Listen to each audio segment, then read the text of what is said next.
สบายดีน้องมีชื่อว่านางมณีแก้วจันสีมาจากบ้านโงนเมืองแปดแขวงเชียงขวางในมื้อนี้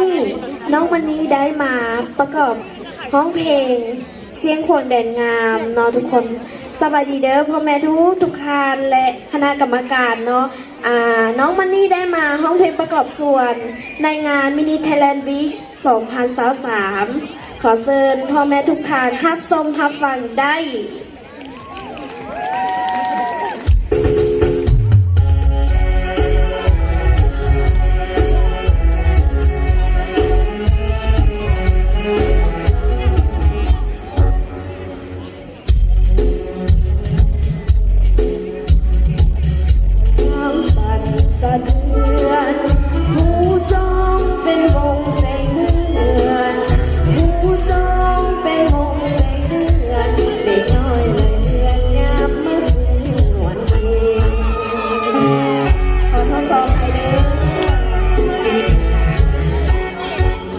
หมู่นางเล็กน้อยเมลี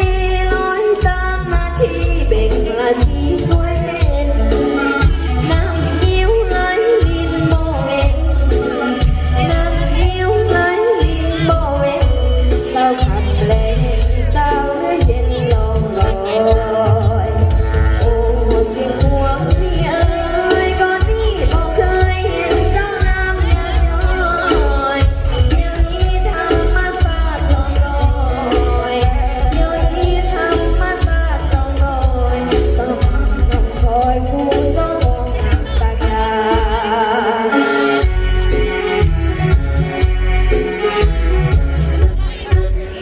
ให้มีควันสิ้นควงสายลมและดวงฟ้าสิ้นหวงเมื่อฝันผู้เพียงเป็นลอนกายกันผู้เพียงเป็นลอนกายกันให้ข้าสุขสันต์กับคนงามสิ้นตัว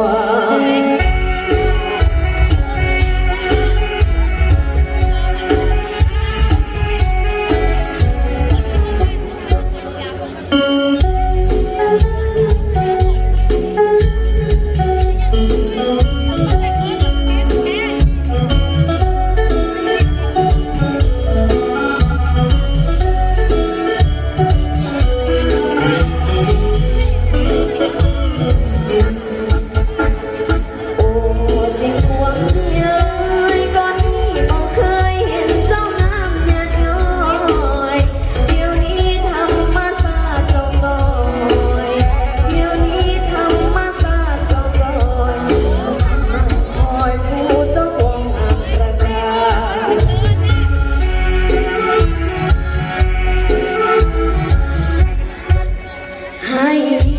มีควันเสียงควงสายลมและดวงตาสุดควงเมื่อฝันผู้เพียงเป็นลอนกายกันผู้เพียงเป็นลอนกายกันให้ข้าสุขสันต์กับความงามเสียงโห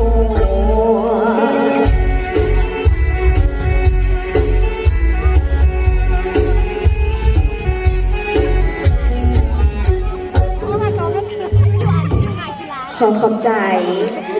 สำหรับพ่อแม่ทุกท่านเนาะที่ได้มารับชมงานมินิไทยแลนด์วีคเนาะขอเชิญทานทุกท่านเนาะเข้ามาอุดหนุนเครื่องที่เพิ่นได้มาขายเนาะเป็นสินค้าไทยเป็นสินค้าดีๆสินค้าของแท้เนาะทุกคนเนาะอย่าลืมมารับชมและติดตามรายการเพลงหรือว่ารายการที่เพิ่นได้มาแสดงในงานในงานมินิไทยแลนด์วีคเด้อถ้าผู้ใดบ่ได้มาซื้อเนาะมาเลาะแวะเลาะส้มก็ได้เนาะทุกคนเนาะเลาะให้ดีใจแล้วก็พอแล้วเนาะทุกคนเนาะ